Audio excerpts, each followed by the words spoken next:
আল কোরআন আল করিম আমরা পেয়েছি মুহাম্মদুর রাসূলুল্লাহ সাল্লাল্লাহু আলাইহি সাল্লাল্লাহু ওয়াসাল্লাম। তাআলা আলাইহি ওয়াসাল্লামের উপরে নাজিল হওয়ার কারণেই। আর রাসূলুল্লাহ সাল্লাল্লাহু তাআলা আলাইহি ওয়াসাল্লাম নিজে লিখতে পারতেন না। রাসূলুল্লাহ সাল্লাল্লাহু তাআলা আলাইহি ওয়াসাল্লাম তার উপরে নাজিল হওয়া কোরআন আল করিমের আয়াতগুলো কয়েকজন নির্ধারিত ওহী লেখকের মাধ্যমে লিখিয়ে রেখেছেন বটে, তবে মুখস্থ করতেন আরবের লোকজন। এটা ছিল খুবই স্বাভাবিক। পৃথিবীর সূচনা থেকে কিয়ামত পর্যন্ত মুখস্থ করার এই ধারাবাহিকতাটা অব্যাহত থাকবে। রাসূলুল্লাহ সাল্লাল্লাহু আলাইহি ওয়াসাল্লাম নিজের হৃদয়ে ধারণ করেছেন, সাহাবায়ে কেরাম মুখস্থ করেছেন, আর নির্দিষ্ট সংখ্যক ব্যক্তি লিখে রেখেছেন।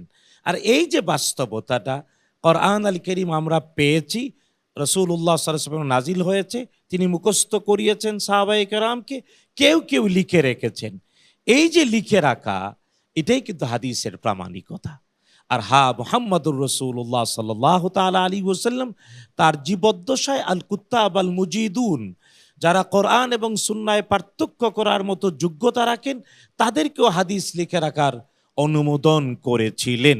সুতরাং কোরআন নাজিল আমাদের কাছে হাদিসের ধারাবাহিকতার ভিত্তিতেই পৌঁছেছে, ব্যক্তি পরম্পরকতায় মুখস্থের ট্রান্সফার থেকে পৌঁছেছে, আর লিখিত বাস্তবতায়ও পৌঁছেছে। এই সবগুলো হাদিসকে যেমন সত্য বলে প্রমাণ করে, কোরআন আল কারীম এর সন্দেহাতীত নাজিল হওয়ার বিষয়টাও প্রমাণ করে। حدثنا